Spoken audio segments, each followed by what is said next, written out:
Pembela Prabowo Gibran, kita sama-sama sudah menyaksikan jalannya persidangan tadi dan putusannya sudah kita ketahui ialah bahwa seluruh dalil-dalil yang dikemukakan oleh pemohon 1 maupun pemohon 2, baik terjadinya kecurangan pemilu, penyalahgunaan kekuasaan, nepotisme, kemudian abuse of power, kemudian penyalahgunaan bansos, penyalahgunaan sirekap, penyalahgunaan PLT kepala daerah, semua dinyatakan oleh mahkamah tidak terbukti dan tidak mempunyai alasan hukum dan karenanya ditolak oleh Mahkamah Konstitusi. Dan tadi putusannya adalah menolak permohonan pemohon seluruhnya. Jadi seluruhnya ditolak dan itu persis yang sudah kami kemukakan sebelum putusan ini, baik oleh Pak Otto Hasibuan, Pak Hotman, saya maupun juga Pak Kaligis, Pak Nikolai, Pak Fahri Bahmid, kami sudah meramalkan dari awal bahwa kedua pemohon itu tidak mampu untuk membuktikan dalil-dalilnya dalam persidangan, narasi-narasi saja, tapi tidak ada bukti, baik dari keterangan saksi, keterangan ahli, maupun juga dari alat-alat bukti yang dibawa ke persidangan. Bahkan 4 menteri yang diminta oleh pemohon dihadirkan, seluruhnya memberikan keterangan yang bertolak belakang dengan apa yang dinarasikan oleh kedua pemohon. Jadi putusan yang kita dengar sama-sama tadi adalah Mahkamah Konstitusi memutuskan menolak permohonan kedua pemohon seluruhnya. Berarti tindak lanjutnya selanjutnya adalah dilakukan oleh KPU untuk menetapkan pasangan calon terpilih dalam pemilihan umum Presiden Wakil Presiden 2024, yaitu pasangan Prabowo Subianto dan Gibran Rakabuming Raka. Selanjutnya kita juga sudah sama-sama mendengar tadi ada 3 orang hakim menyampaikan dissenting opinion, pendapat yang berbeda, ya, tapi seluruhnya punya pendapat yang hampir sama dan putusannya menurut mereka pertama adalah meminta seharusnya permohonan dikabulkan sebagian, yaitu dilaksanakan pemilihan umum presiden ulang di beberapa provinsi di tanah air. Tapi satu hal yang tegas adalah bahwa dalam putusan itu, ya, 3 dissenting opinion itu tidak menyinggung sama sekali tentang diskualifikasi, sama sekali tidak ada. Jadi ketiga yang dissenting opinion itu, ya seharusnya menurut mereka dikabulkan sebagian, diadakan pemilihan umum presiden, wakil presiden ulang di beberapa provinsi, tapi tetap pengikutnya adalah, pesertanya adalah ketiga paslon yang ada. Jadi permohonan kedua pemohon untuk mendiskualifikasi baik Prabowo Gibran dua-duanya ataupun hanya Gibran saja itu ditolak oleh Mahkamah Konstitusi. Itu yang harus diingat betul, ya. Jadi pencalonan Pak Gibran itu sah, ya, permohonannya ditolak untuk mendiskualifikasi kedua beliau dan juga dalam pokok perkara juga dalil-dalil yang dikemukakan ditolak oleh Mahkamah Konstitusi. Jadi meskipun ada 3 orang hakim dissenting opinion, tapi itu sama sekali tidak mempengaruhi keputusan Mahkamah Konstitusi, yakni bahwa permohonan kedua pemohonan ditolak seluruhnya oleh Mahkamah Konstitusi dan dengan demikian perkara ini dapat dikatakan quote and quote dimenangkan oleh Pak Prabowo Subianto dan Pak Gibran Rakabuming Raka. Itu aja penjelasan saya dan kami atas nama seluruh tim pembela Prabowo Gibran mengucapkan banyak terima kasih kepada para wartawan, sahabat-sahabat wartawan semua yang telah mempublikasikan acara ini sehingga dapat disaksikan oleh seluruh rakyat Indonesia, dan juga kami menyampaikan permohonan maaf kalau sekiranya selama persidangan ini ada kata-kata yang tidak sepantasnya kami ucapkan, apalagi sekarang ini masih di bulan Syawal. Mari kita saling memaafkan satu sama lain, dan kami menyampaikan atas nama juga Pak Prabowo Gibran menyampaikan salam hangat kepada seluruh rakyat Indonesia dan terima kasih atas dukungan sebagian besar rakyat Indonesia kepada kedua beliau. Dan hari ini MK menyatakan mensahkan kemenangan beliau dan beliau menjadi presiden dan wakil presiden bagi seluruh rakyat Indonesia, baik yang memilih beliau ataupun yang tidak memilih beliau. Terima kasih banyak. Wassalamualaikum warahmatullahi wabarakatuh. Selanjutnya Pak Oto, Pak Kaligis, Pak Hotman, Pak Habib Hamid, silahkan. Terima kasih teman-teman wartawan semuanya. Pertama-tama kita mengucapkan puji syukur pada Tuhan Yang Maha Kuasa karena hari ini kita sudah berhasil menyelesaikan pemeriksaan perkara perselisihan PHPU ya antara paslon 01, 03, 02 dan KPU, dan berjalan terus sampai sekarang. Semuanya kita sehat-sehat semuanya. Dan puji Tuhan juga karena kebetulan hasilnya juga menang kepada paslon nomor 2, yaitu ditetapkannya Prabowo Gibran sebagai Pak Prabowo Subianto sebagai Presiden Indonesia, dan kemudian Bapak Gibran menjadi Wakil Presiden Republik Indonesia. Dan terhitung sejak putusan tersebut resmilah dan sahlah bahwa Prabowo Gibran dan Pak Prabowo Subianto sebagai Presiden dan Gibran sebagai Wakil Presiden Republik Indonesia untuk 5 tahun ke depan. Itu dulu pertama ya, selamat ya.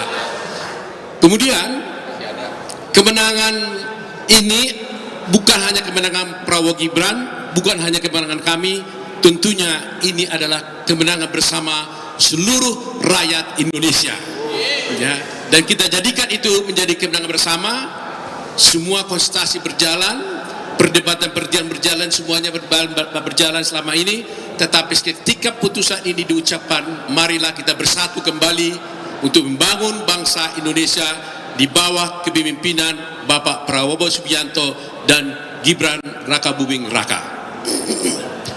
Teman-teman semuanya, saya ingin memberikan gambaran singkat karena mungkin tidak semua mendengar putusan.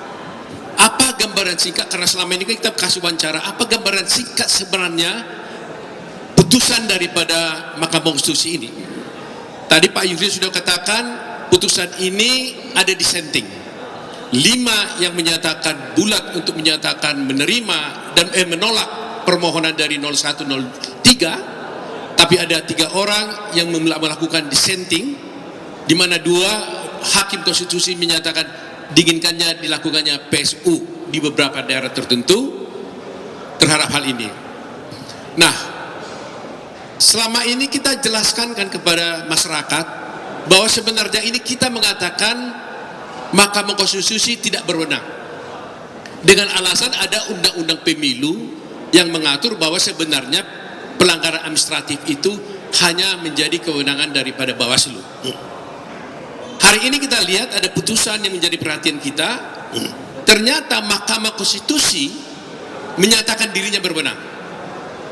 Alasannya dia berwenang adalah dia mengatakan bahwa mereka ingin menjaga, mengawasi. Siapa tahu kalau Bawaslu tidak melaksanakan tugasnya secara optimal, maka mereka akan memeriksanya. Itu alasan utamanya dari Mahkamah Konstitusi. Jadi dengan demikian dia mengatakan kami berwenang untuk mengadili perkara ini. Tetapi satu hal yang harus kita perhatikan adalah ketika Mahkamah Konstitusi mengatakan dia, meskipun dia mengatakan dia berwenang, tetapi dia tetap tunduk dan menghormati semua apa yang dilakukan oleh Bawaslu. Sehingga di pertimbangannya Hakim Mahkamah Konstitusi mengatakan karena pengaduan-pengaduan ini telah diajukan ke Bawaslu dan Bawaslu telah menindaklanjuti pengaduan-pengaduan atau dugaan pelanggaran-pelanggaran yang diajukan 0103 ini ke Bawaslu, dan Bawaslu sudah menindaklanjutinya, maka Mahkamah Konstitusi mengatakan tidak terbukti lagi ada pelanggaran terhadap dugaan-dugaan kecurangan yang dituduhkan oleh 01 dan 3, tapi tidak dilaporkan atau tidak diadukan ke Bawaslu. Mahkamah Konstitusi memberikan pendapat bahwa mereka telah melepaskan haknya untuk melaporkan itu karena mereka tidak melaporkan. Jadi haknya untuk mengadu telah dianggap lepas, sehingga tidak lagi pantas dan patut diadili di Mahkamah Konstitusi ini. Itulah sebabnya Mahkamah Konstitusi konsisten jadi kita dapat satu putusan yang baru sekarang sama dengan putusan tahun 2019 sebenarnya, bahwa mereka berwenang tapi Mahkamah Konstitusi tetap taat dan tunduk dan menghormati semua hak-hak dan lembaga daripada Bawaslu. Ketiga, kita selama ini mempersoalkan tentang amicus curiae. Di sini telah jelas kita lihat Mahkamah tegas menyatakan tadi bahwa telah membaca semua permohonan pemohon dari amicus curiae, tetapi kami tidak melihat Mahkamah mempertimbangkan semua pendapat-pendapat daripada amicus curiae itu. Jadi seperti yang kita sampaikan sebelumnya itu sebenarnya kewenangan Mahkamah Konstitusi. Tapi tegas tadi mengatakan Mahkamah telah membaca, tapi sama sekali tidak dipertimbangkan satu pun permohonan dari amicus curiae itu tidak dipertimbangkan oleh amicus curiae. Nah, saya bisa maklum atas hal ini karena mungkin, tapi ini tak pendapat ya, kalau itu dibiarkan berkembang amicus curiae ini di setiap pengadilan, maka mungkin akan berpotensi menjadi intervensi kepada mahkamah maupun kepada pengadilan. Tapi itu pendapat pribadi saya, tapi mungkin ya itu sebabnya Mahkamah Konstitusi tidak mempertimbangkannya. Jadi hari ini teman-teman semuanya, dasar daripada Mahkamah Konstitusi mengatakan dari semua, jadi kita perhatikan tadi itu, satu persatu Mahkamah telah menguraikan seluruh pengaduan dugaan kecurangan oleh 01 maupun 03, satu persatu, makanya panjang. Dan semua satu persatu oleh Mahkamah Konstitusi dipertimbangkan satu persatu, tetapi satu pun tidak ada yang terbukti. Ini ya. Jadi kalau kita selama ini mohon dengan mohon maaf ya, kalau kita katakan selama ini hanyalah semacam narasi saja, asumsi, ya sekarang terbukti. Karena Mahkamah Konstitusi semua satu persatu dipertimbangkan, ternyata satu pun tidak terbukti. Atas dasar itulah, meskipun Mahkamah Konstitusi berwenang, tetapi mereka memeriksa tidak terbukti satu pun dalil yang juga 01 dan 03, akhirnya Mahkamah Konstitusi menolak seluruh gugatan pemohon dari 01 maupun dari 03. Sehingga Prabowo Subianto resmi menjadi Presiden Indonesia, demikian juga Gibran Raka Buming Raka resmi menjadi Wakil Presiden Indonesia, dan kita hormati ini, dan tidak ada lagi upaya hukum apapun terhadap putusan ini. Dan inilah yang terakhir dari semua proses pemilu, dan kita tinggal menunggu penetapan presiden, pelantikan presiden di bulan Oktober nanti. Demikian pernyataan kami, mungkin disampaikan oleh Pak Homan. Salam dan terima kasih juga kepada semua tim advokat yang ada di sini, Pak Yusril, Pak 45 orang perhitungan, terima kasih atas semua jerih payahnya. Ya, mohon maaf kalau ada hal-hal yang kurang bagus, tapi selama ini kita kompak selalu kok, nggak ada yang masalah. Terima kasih. Videoin gua dong. Oke. Sejak awal pemeriksaan saksi dan bukti, saya curiga kepada dua hakim. Saya selalu bisik-bisik, kenapa itu orang kalau ada bukti yang kira-kira menguntungkan 01, 03 langsung dicecar, kalau itu merugikan 02. Saya dari awal sudah mengatakan pasti nanti ini akan disenting, yaitu Prof. Eni Purbaningsih dan Saldi Isra. Dari awal persidangan saya sudah mengatakan pasti disenting. Nggak apa-apa, ini tanggung jawab saya pribadi ya. Kita kenapa? Siapa yang nyolek-nyolek? Jadi ada 3 disenting, 2 diantaranya adalah Saldi Isra sama Eni Purbaningsih, yang dari awal saya sudah curiga dia bakal disenting atau tidak akan ada niat untuk memenangkan 02 ya. Yang aneh lagi pendapatnya Profesor Eni adalah dia mengatakan dia tidak melihat bansos itu di APBN. Ini benar-benar aneh banget itu orang. Iya benar loh, dia bilang begitu tadi. Dia tidak melihat ada bansos di APBN, ya kan? Yang kedua, Saldi Isra mengatakan bahwa memang bansos itu ada, tapi dia bilang sangat masif menjelang pemilu. Yang paling aneh lagi, makanya saya dari kemarin itu saya sorot terus kepada Saldi Isra, Sirekap. Dulu saya dibentak sama dia gara-gara saya ngotot soal Sirekap. Karena Sirekap itu kan sudah tidak dipakai, yang dipakai adalah perhitungan manual. Ternyata dia tidak disenting, setuju dia sama pendapat gua itu. Ya, jadi padahal kemarin gua dibentak, hampir diusir saya dari sidang.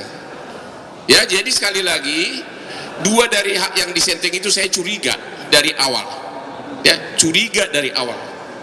Sangat-sangat serius saya. Saya udah asal dia bertanya selalu yang mengarah merugikan 02. Apalagi mau ngomong apa lagi ya? Hah? Ya, oke. Pak Kaligis, silakan.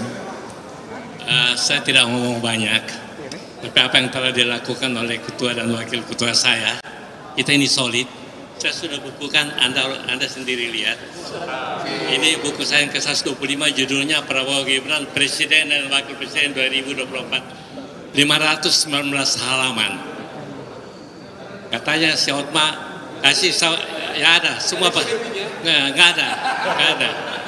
Jadi 519 halaman ini buku saya yang ke-125, semua saya dapat dari Pak Yusril, dari Pak itu. Beliau adalah ketua wakil ketua saya dan sebelum ditanya adalah Hotma Paris Hutapea. Jadi ini buku saya yang ke-125, semua apa yang beliau katakan sudah di sini. Dan beruntung hari ini keputusannya memang dikabulkan. Jadi judulnya Prabowo Presiden dan Wakil Presiden 2000 studi kasus. Terima kasih. Ya, mungkin.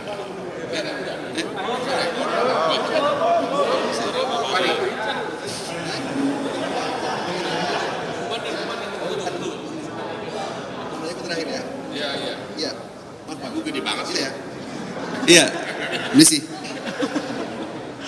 Ini terhambat ini Bang Hotman. Saya mungkin singkat saja.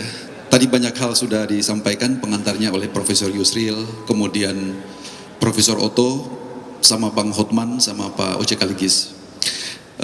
Ini salah satu agenda ketatanegaraan yang sangat penting, bahwa hari ini adalah segala perselisihan telah selesai. Dan seperti disampaikan Pak Yusril, selanjutnya KPU akan menindaklanjuti putusan ini dengan agenda pelantikan Presiden dan Wakil Presiden yang secara konstitusional itu dilangsungkan nanti pada tanggal 20 Oktober 2024. Itu satu hal. Yang kedua, putusan perkara 01 dan 02 hari ini putusan yang sangat maju sebenarnya. Sangat majunya karena kenapa?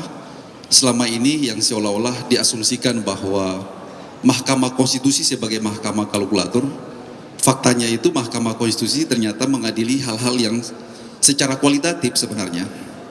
Jadi seluruh pertimbangan hukum yang dikemukakan tadi itu semua kualitatif. Tidak ada sama sekali yang sifatnya kalkulatif. Seperti misalkan disampaikan dalam dissenting oleh Yang Mulia 3 Hakim Konstitusi tadi. Jadi Mahkamah Konstitusi pada dasarnya sudah melakukan itu. Ada lompatan besar yang sudah dilakukan. Itu yang kedua. Yang ketiga, hal yang sangat maju adalah perbaikan tata kelola pemilu itu telah dieksplisitkan dalam putusan itu sendiri. Jadi dalam putusan MK itu ada mandat konstitusional yang diberikan kepada DPR untuk perbaikan tata kelola melalui revisi Undang-Undang 7 2017. Kemudian diperintahkan kepada KPU untuk memperbaiki tata kelolanya, Bawaslu untuk memperbaiki tata kelola. Warga Indonesia dimanapun berada yang mengikuti kasus ini sejak awal sampai hari ini adalah kemenangan kita semua. Yang kedua, saya ingin atas nama TKN Prabowo Gibran menyampaikan terima kasih yang tak terhingga kepada tim advokasi ini, tim lawyer kita yang dipimpin oleh Prof. Yusril, Prof. Otto, Prof. Oce, Bang Hotman, Bang Fahri dan kawan-kawan semua, Maulana Bungaran, yang tak bisa saya sebut satu demi satu, yang luar biasa, kerja tuntas, selesai hari ini dan hasilnya maksimal. Atas nama Prabowo Gibran, kami mengucapkan terima kasih untuk teman-teman semua. Kepada rekan-rekan media, saya ucapkan sekali lagi terima kasih. Dengan demikian, tugas kami telah selesai, pesta demokrasi siklus 5 tahunan selesai, Piring yang kotor sudah kita cuci, kita kembalikan ke tempatnya agar 5 tahun yang akan datang pesta demokrasi datang lagi dan kita siap untuk berpesta lagi. Terima kasih. Ada 2 aspek hukum tadi saya kelupaan gara-gara saya dicubit dari belakang. Saya tidak setuju putusan MK yang menyatakan bahwa kalau tidak diselesaikan oleh Bawaslu maka Mahkamah Konstitusi berwenang. Karena kewenangan absolut tidak boleh sama 2 lembaga yang sama, kepada 2 lembaga yang berbeda. Kalau sudah kewenangan dari Bawaslu, maka Mahkamah Konstitusi tidak berwenang. Tidak ada dalam hukum acara 2 lembaga berwenang atas hal yang sama. Itu jelas-jelas total salah dari segi hukum acara. Yang kedua tadi Pak Arief mengatakan, ini benar-benar pengakuan loh. Pak Arief salah satu yang disenting. Dia mengatakan memang pelanggaran itu baru gejala, bukan tuntas terbukti. Dia bilang gitu, baru gejala, karena memang dia bilang pelanggaran proses pemilu itu susah dibuktikan. Jadi dia mengakui nggak ada bukti otentik. Bahkan dia mengatakan pembuktian seperti di Amerika beyond reasonable doubt, artinya tidak boleh ragu-ragu, katanya tidak boleh diterapkan di sini. Berarti kalau tidak ada bukti yang benar-benar tuntas, suka-suka dia dong yang mutus. Itu saya salah, itu saya tetap protes. Kalau menghukum, membatalkan sesuatu, apalagi jabatan kepresidenan, harus benar-benar berdasarkan bukti. Kalau dia mengatakan gejala aja cukup. Gejala apa ini? Ya, masih ada? Ya. Penutup, saya hanya mau sampaikan permohonan terima kasih kepada Mahkamah Konstitusi yang telah mengadili perkara ini dengan baik dan kami mendapatkan hasil yang baik. Dan saya juga mengucapkan permohonan maaf sebesar-besarnya apabila ada kata-kata atau tindakan dari kami kuasa hukum Prabowo Gibran yang tidak berkenan baik kepada Hakim Konstitusi maupun kepada rekan-rekan sejawat dari kuasa hukum Capres nomor 1 dan Capres nomor 3. Dengan tulus dan ikhlas kami mengucapkan permohonan maaf, dan selanjutnya kami mengajak kepada seluruh rakyat Indonesia untuk kita bersatu kembali, kita guyup, kita rekonsiliasi, sama-sama membangun bangsa dan negara ini demi keutuhan Negara Kesatuan Republik Indonesia. Dan jangan lagi ada narasi-narasi dari provokasi-provokasi yang dilakukan oknum-oknum tertentu yang berusaha untuk memecah belah lagi bangsa dan negara ini dengan permasalahan Pilpres yang saat ini terjadi. Saya kira itu dari kami kuasa hukum mengucapkan terima kasih sekali lagi.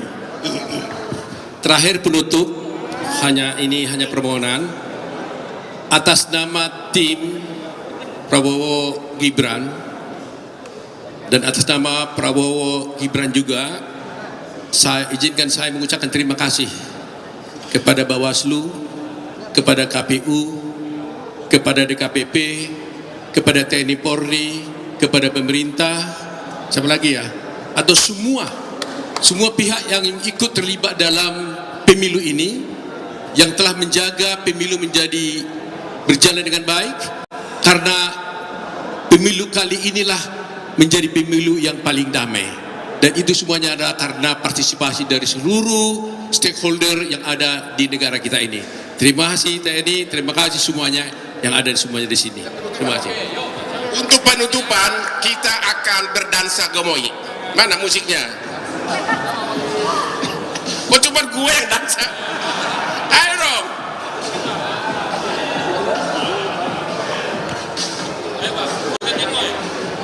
Ini dah.